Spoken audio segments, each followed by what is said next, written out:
এরপরে জান্নাতের ভিতরে যাবে। জান্নাতের ভিতরে স্বামী স্ত্রী দুজনে যদি জান্নাতি হয়, আর দুজনের মধ্যে একজন যদি জাহান্নাম চলে যায় আর একজন যদি জান্নাতি হয়, তাহলে ওকে ওখানে নতুন স্বামী দেয়া হবে, একে নতুন বিবি দেয়া হবে, যে বিবিকে নিয়ে থাকবে। আর দুজনই যদি জান্নাতি হয়, আল্লাহ একই বিছানায় রাখবে। তবে কিন্তু মেয়েটি 500 বছর আগে জান্নাতে যাবে। মেয়েটি স্বামীর 500 বছর আগে জান্নাতে যাবে। মেয়েদের কিয়ামতের মাঠে একটা ভেজাল নাই, কোন পথে আয় করেছো, কোন পথে ব্যয় করেছো, এই হিসাবের ভেজালটা নাই। ওই জন্যে 500 বছর আগে জান্নাতে চলে যাবে। তবে ও যে জান্নাতে যাবে, জান্নাতের সুখ পাবে, তবে ও কিন্তু জান্নাতে গিয়ে স্বামীর অপেক্ষা করবে, বারবার গেটের দিকে তাকাবে। এখনো তো এলো না, এখনো তো এলো না, কুলসুমের বাপ তো এখনো পৌঁছালো না, আমার সেই প্রিয় লোকটা এখনো পৌঁছালো না, যাকে নিয়ে আমি এত আনন্দ করেছি সে কেন এখনো এলো না। এই মেয়েটিকে মতির ঘোড়াতে চাপিয়ে দেওয়া হবে আর জান্নাতের গেটে দাঁড় করিয়ে দেওয়া হবে। এই মেয়েটাকে 60,000 খাদেমা দেয়া হবে। ওর তাবেদারি করবে, ওর কথা শুনবে, ওর কাছে সবসময় যেন আদরে আপ্লুত হয়ে থাকবে। 60,000 ওকে খাদেমা দেওয়া হবে। আর স্বামীর জন্য গেটে দাঁড়িয়ে থাকবে 500 বছর, কিন্তু ওকে মনে হবে যেন 5 সেকেন্ডে আছি। ওই যে কুলসুমের বাপ, জাকিরের বাপ চলে আসছে, স্বামী আমার চলে আসছে। আর জান্নাতের হুররা যত সুন্দর হবে, যে মেয়েটি জান্নাতে যাবে ওই মেয়েটি হুরেদের থেকেও 70 গুণ ওর রূপকে বাড়িয়ে দেওয়া হবে।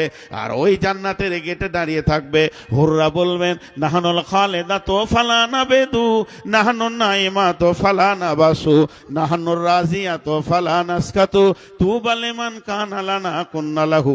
এসো এসো প্রাণনা তো আমরা তোমারে, আমরা নবকাজু বা প্রেমিকা বাহারি। হেসে হেসে কইব কথা হব গলারারি, করিব কথার চলে প্রাণ মঞ্চুরি। এসো এসো প্রাণনা তো আমরা তোমারি। হুরেরা গানবে, কথা বলবে, আনন্দ সেখানে শুরু হবে। চিরদিন আনন্দে থাকবো, কোনোদিন দুরানন্দ হবে না। চিরদিন রাজি থাকবো, নারাজ কি জিনিস জানবে না। আল্লাহ একটা এলান করবে জান্নাতে। এই এলানটা আল্লাহর যখন হবে, সমস্ত নিয়ামত ওই এলানে হারিয়ে যাবে। ওর থেকে বড় নিয়ামত আর কিছু নেই। জান্নাতে যত নিয়ামত আপনারা শুনেছেন, আল্লাহর এই মুখের ভাষাটা হচ্ছে দামি নিয়ামত। কি বলবে? ও জান্নাতি, আমি তোমাদের রব বলছি, তোমাদের যা মন যাবে তাই করো, আমি তাতেই রাজি থাকবো। মা তাস্তাহি আনফুসুকুম ওয়ালাকুম মা ফিহা তাদদাউন। দুনিয়াতে তোমরা কি করেছিলে? এটা করা যাবে না। কেন? আল্লাহ নারাজ হয়ে যাবে, আল্লাহকে নারাজ করা যাবে না। বাম হাতে পানি, ডান হাতে খাবো, আল্লাহ। এই জিনিসটা জান্নাতে কেটে গেছে। তোর যেটা মন যাবে ওতে আমি রাজি, চল। दुनिया में अगर मन चाहिए चलोगे तो आखिरत में रब चाहिए चलना पड़ेगा। अगर दुनिया में रब चाहिए चलोगे तो आखिरत में मन चाहिए चल पाओगे। चलो जा मन जावे करो। আর বলবে আমি তোমাদের উপরে রাজি আছি, কোনোদিন নারাজ হব না। আর জাহান্নামীদেরকে যখন বলবে এ জাহান্নামী, সবাই শুনতে পাবে, তোদের রব বলছি, তোদের উপরে আমি নারাজ আছি, কোনোদিন রাজি হব না। জাহান্নামীর এই কথাটা শুনে ওদের কত লোড হবে, কত ভারী লাগবে কথাটা, দাঁড়িয়ে থাকতে পারবে না, উবুর হয়ে পড়ে ডুকরে কাঁদতে শুরু করবে, আমাদের সব হাত ছাড়া হয়ে গেল। যার কাছে দরখাস্ত দিয়ে এখান থেকে বের হব সেটাই শেষ। যা, এটা বড় টেনশন আর ওটা বড় আনন্দ। তো জান্নাতে জান্নাতীরা যাবে, আনন্দ করবে। পর্দা থেকে আল্লাহ বলবে বান্দা আর কিছু লাগবে? তোমরা আমার মেহমান, আমি তোমাদের মেজমান। বান্দারা এক সুরে বলে উঠবে, কি বলবে? এই আল্লাহ, যার প্রেমে এতদিন ফজরের নামাজে এসিতে কাঁপতে কাঁপতে গিয়ে সাজদা দিয়েছি, যার প্রেমে ভোরে উঠে তাহাজ্জুদ পড়েছি। আল্লাহ গো, যাকে ভয় করে লাখো সুদের মুখে লাত মেরে দিয়েছে, যার ভয়ে একটা বেগানা নারীর দিকে তাকাতে পারিনি, যার প্রেমে এত কিছু করলাম, সেই রবকে না দেখা পর্যন্ত শান্তি পাবো না। আল্লাহ, তোমার জান্নাত শান্তি লাগছে না যতক্ষণ পর্যন্ত তোমাকে না দেখব। আল্লাহ সমস্ত পর্দাকে সরিয়ে দেবেন, সমস্ত পর্দা সরিয়ে 14 দিনের চাঁদ মানুষ যখন আসমানে দেখে, বিশ্বের লোক একসঙ্গে দেখতে পায়, সবাই মনে করে আমার সামনে আছে, আমার সামনে আছে, আমার সামনে আছে। ওই রকম আল্লাহকে দেখবে আর মানুষ আনন্দে আত্মহারা হয়ে যাবে। তবে আমার রব খালি হাতে দেখা করবেন না। আপনার বাড়ি আমি মেহমান এসছি, বর্ধমানে যখন ট্রেনে উঠি তাড়াতাড়ি করে কিছু খেতে পাইনি, ঘুমিয়ে গেছিলাম। জালসা করার লোক, উঠেই দেখছি আর মাত্র 25 মিনিট মোটর সাইকেলিংয়ে দৌড়ে এসে ট্রেনে উঠলাম, যে মুখ ধুতে লাগলাম। তার মানে সারা রাত পেট খালি, ভোগ লেগে গেছে, আর মুড়ি ভালো লাগছে না। পাকুড়ে নেমেছি তখন 2টো বাজছে, যাই চলে গোঁধাইপুর যখন এসে গেছি তো ওখানেই খাবো, হোটেলের খাবার খুব রুচে না। আপনার ঘরে এসেছি, হাত পা ধুয়েছি, মনের ভিতরটা খালি বলছে এবার দিবে, এবার খাবার দিবে, এবার খাবার দিবে। আপনি খালি ঢুকছেন আর বেরোচ্ছেন, সালাম আলাইকুম, সালাম আলাইকুম, সালাম আলাইকুম, সালাম আলাইকুম। কলিজাটা চলে যাবে, আর সালাম নিতে মন যাবে না। আরে খাবার কখন দিবি রে? আর যদি আপনি কিছু না বলে এমনি করে জগটা নামানা, স্লিপ ছিটা দস্তখানাটা, তো মনটা বলবে খুব বেশি লেট হবে না, মাল আসছে। আল্লাহ তাবারাক ওয়া তাআলা জান্নাতীদেরকে হালান সাহালান খালি হাতে বলবে না, দস্তরখানা নিয়ে বলবে তোমাদেরকে আমি আজকে খাওয়াবো। বিশ্বনবী বলছেন জান্নাতের প্রথম খাবার হবে মধু, কধু, মাছের কলিজা। 3টে জিনিস নবীজি ভালোবাসতেন। কদু জানামানা জিনিস নয়, কদু হলো জান্নাতের ফল। আর মধু খাবেন, খাওয়ানোর পর আল্লাহ বলবেন জান্নাতি রে, এখানে তো ফেসবুক চলবে না, ইউটিউব চলবে না, কিছুই দেখতে পাবি না, তবে তোদের একটা রেস্টের ব্যবস্থা করে দিই। ফিহা সুরুরুম মারফুয়া ওয়া আকওয়াবুম মাওদুয়া ওয়া নামারিকু মাসফুফা ওয়া জারাবিউ মাফসুসা। সেখানে বড় বড় গদি রয়েছে, বালিশ রয়েছে, জানলা রয়েছে, ঠেস দিয়ে বসে তুমি আনন্দ করবে। আল্লাহ তাবারাক ওয়া তাআলা বলবেন জিবরাইল, জিবরাইল, আমার নবী দাউদ কোথায় আছে? ওকে ওই জান্নাত থেকে আমার কাছে হাজির করো। দাউদকে হাজির করা হবে, যার কণ্ঠস্বরে খুতবা, কণ্ঠস্বর শুনতে গিয়ে উড়ন্ত পাখি বসে যেত, নদীর মাছ পর্যন্ত শুনতে আসতো, পশু পাখি সব যেন ভিড় লেগে যেত।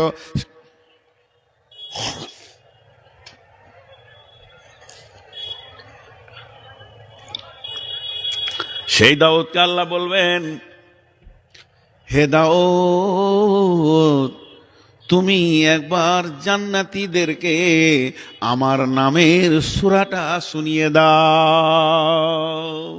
কি আনন্দ চলবে! শুক্রবার বাজার বসবে, সেই জান্নাতে হাট বসবে। হযরত দাউদ আলাইহিস সালাম শুরু করবেন আর রহমান আল্লামাল কোরআন খালাকাল ইনসান। দাউদের যখন শেষ হবে, আল্লাহ বলবেন জান্নাতি রে, আমি আল্লাহ, আমি নিজের কণ্ঠে তোমাদেরকে রহমান সূরা শোনাব। আল্লাহ রসুল জান্নাতের বর্ণনা করছেন মসজিদে নববীতে বসে। জান্নাত তলা তলা হবে, সব তলার লোক সব তলাকে দেখতে পাবে। সাহাবীরা প্রশ্ন করলেন ইয়া রাসূলুল্লাহ, ছাদে আড়াল হয়ে যাবে না? রাসূল সাল্লাল্লাহু আলাইহি ওয়াসাল্লাম হাতটা নিয়ে যে বলে কোটি কোটি তারাক আল্লাহ বানিয়েছে, কেউ কাউকে আড়াল করে না, ওই আল্লাহ জান্নাতকে সাজাবে। আল্লাহ রসুলের দিকে জান্নাতের বর্ণনা করছে, এইটা পাওয়া যাবে, ওইটা পাওয়া যাবে, যা চাবে তাই পাবে, সুখ আছে, শান্তি আছে। এরই মধ্যে একজন ফাসা আল্লাহ রাজুলুন আইয়ানামু আহলুল জান্নাহ ইয়া রাসূলুল্লাহ, একজন প্রশ্ন করে দিলেন ইয়া রাসূলুল্লাহ, জান্নাতে ঘুমাবার ব্যবস্থা আছে? ও ঘুমানো ছাড়া কিছু বুঝে না। বিলাসী 2টো লোক আছে পৃথিবীতে, এক হচ্ছে ঘুম বিলাসী, এক হচ্ছে ভোজন বিলাসী। ডাইনিং টেবিল দেখলে কিছু লোক খালি সুলবুল করে কখন খাবো রে, আর কিছু লোক আছে বিছানা পেলে আর কিছু চাই না, কাটিয়ে দিলে 2 দিন। জি, তো 2 জনের বিলাসী আছে। এবার ও ঘুম বিলাসী। অনেক লোক আছে খুতবা চলে জুমার, আর ও এমনি করে টুলবে। আছে না? খুতবাও চলছে, ঘুমও চলছে, শান্তির জায়গা, সাকিনা নাজিল হয়, ঘুমাইছে। তো ওই রকম একদম ঘুম বিলাসী বলছে যে ইয়া রাসূলুল্লাহ, জান্নাতে ঘুমাবার ব্যবস্থা আছে? আল্লাহ নবী উত্তর দিলেন, আয়া আন্নমু আকুল মত, আন্নমু আকুল মত, ঘুম হলো মতের ভাই। লা ইয়ামুতু আহলুল, এসেছে কই আছে, লা ইয়ামুতু আহলুল জান্নাহ। আমরা যখন বিছানায় শুই তখন কি বলি?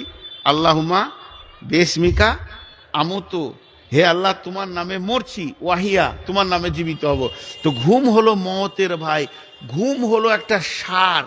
যেমন সারাদিন ক্লান্ত, একটু ঘুমিয়ে যাব, শরীরটা ফ্রি হয়ে যাবে। তো জান্নাতে তো আনন্দ করার টাইম, এনজয় করতে হবে সবসময়। যে ঘুমিয়ে যাবে সে তো কিছুই পাবে না শান্তি। ঘুমাই নাকি কেউ পাগলা?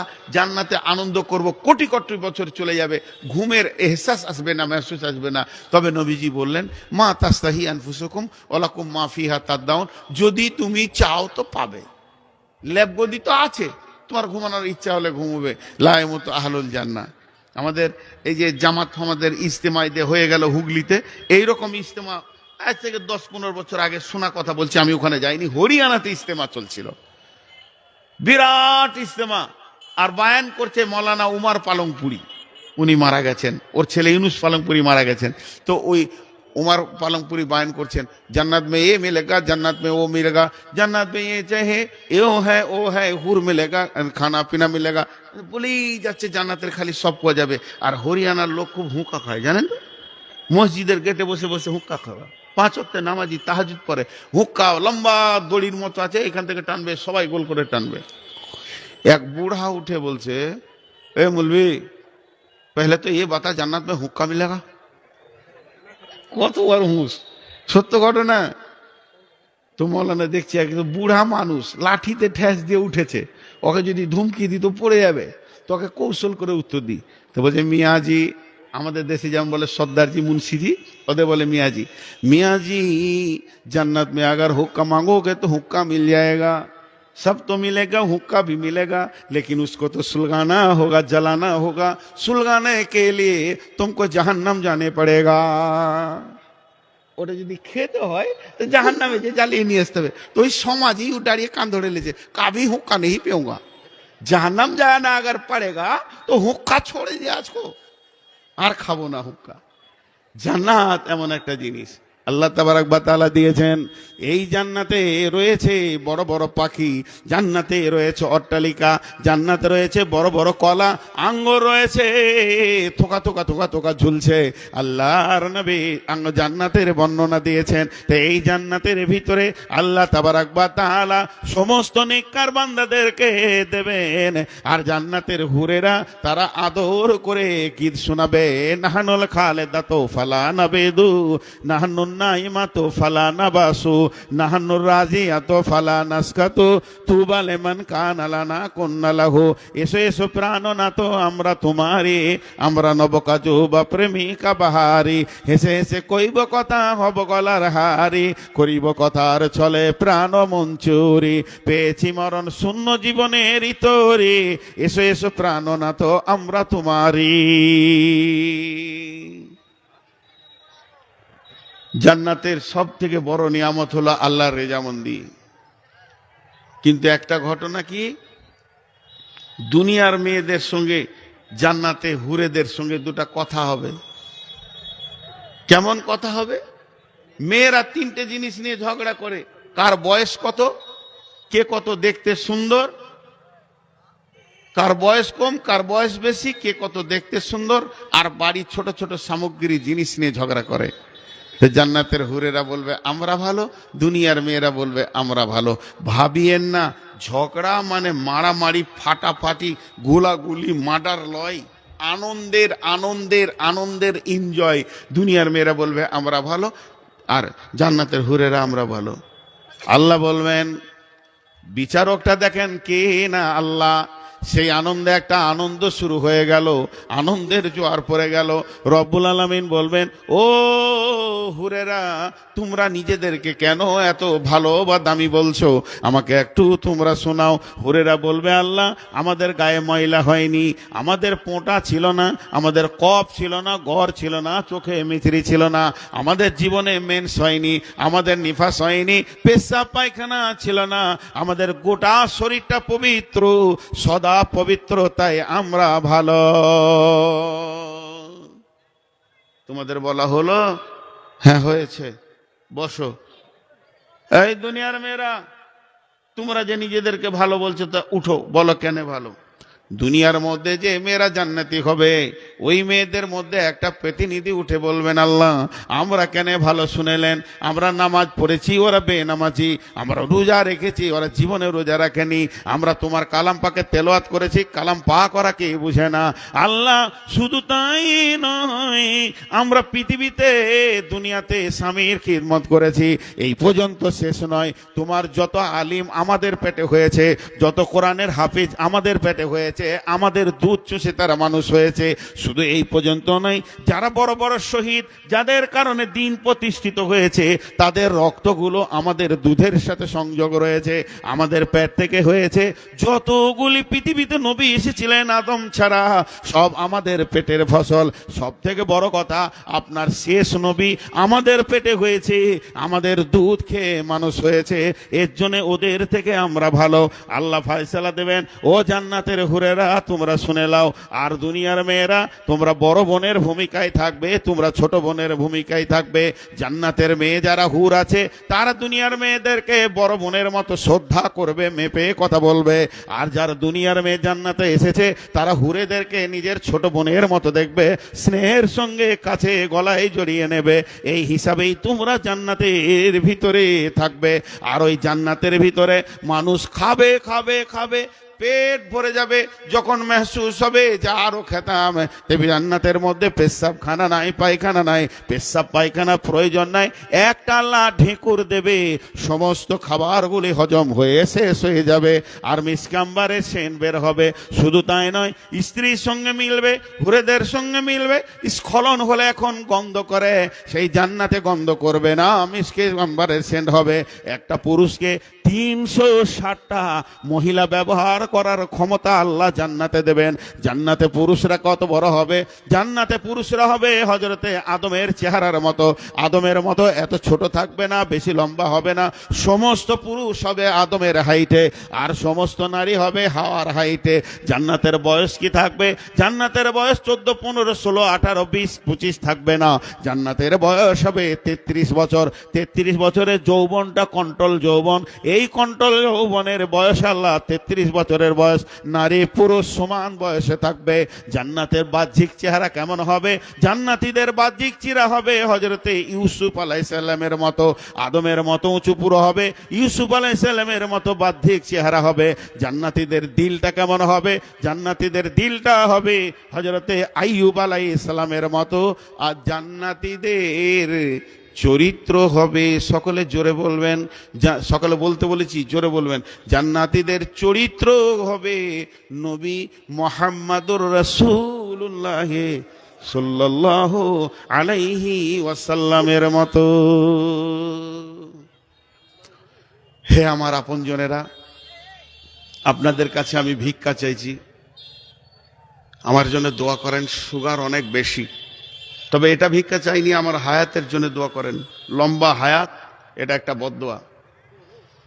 আমার হায়াত যতটা আল্লাহ রেখেছেন অতটাই আমি খুশি, কিন্তু দুটি দোয়া চাইছি। যতদিন হায়াত আছে যেন আল্লাহ বিছানায় না ফেলে দেয়, চলতে চলতে 1-2 দিন বিছানায় থাকবো, তারপরে চলে যাই। একটা দোয়া চাইছি আপনাদের কাছে। আর একটা দোয়া চাইছি, যাওয়ার আগে যেন ইমানটা গুছিয়ে নিতে পারি, তওবা করতে পারি, ইমানটা গুছিয়ে নিতে পারি। আমার জন্য দোয়া করবেন, আমি আপনাদের জন্য করব। এটা হলো আপনাদের কাছে আমার ভিক্ষা। আপনারা আমার আপনজন, নিজের লোক। কোন্ধাইপুরে এই এলাকার মাটিতে হাঁটলে মনে হয় আমি আমার গায়ে আছি, আমার গায়েকে হাত দিবে রে, তোর চোপা ভেঙে দিব। আমার এলাকা এটা, আমার মনে হয়, আমি এটা দাবি করি। আর ইউটিউবে যতজন আছে, ইউটিউবারদেরকে বলছি, ভাই এখন যে কথাটা আমি বলছি এটা কেটে ফেসবুকে দিয়ে দিও। আমার মাদ্রাসা ছুটি হয়ে গেছে আজকে, মাদ্রাসা রোজার 5 দিন পরে খুলবে, এবং আমার গ্রাম পুবার সবাই জানেন আমার ঠিকানা সব কিছু। তো বিধায় আমার মাদ্রাসায় আপনারা ছেলে দেন, আপনাদের কাছে ছেলে চাচ্ছি, 2 মিনিট টাইম নিচ্ছি, ছেড়ে দেব। মেধা ছেলে দেন। আমাকে অবাক লাগে, আপনি 50 টাকা বাজারে নিয়ে গেলেন, হিসাব করে দেখেন যে টাকাটা ঠিক খরচা হলো কিনা।